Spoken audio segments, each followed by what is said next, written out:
Ayan na yung langka, guys. Nahinog na. Yan, inano ni Migo. Medyo madilim pa kasi alas 5 pa eh. Ayan. Buti konti lang yung sira. Ang ano ng laki ng ano niya, no?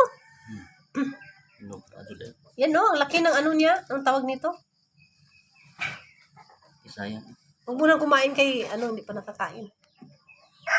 Kanin. Gamay rin ito. Lagi? Wow, thank you. Thank you, Lord. Ang ganda pala ng bunga niya, no?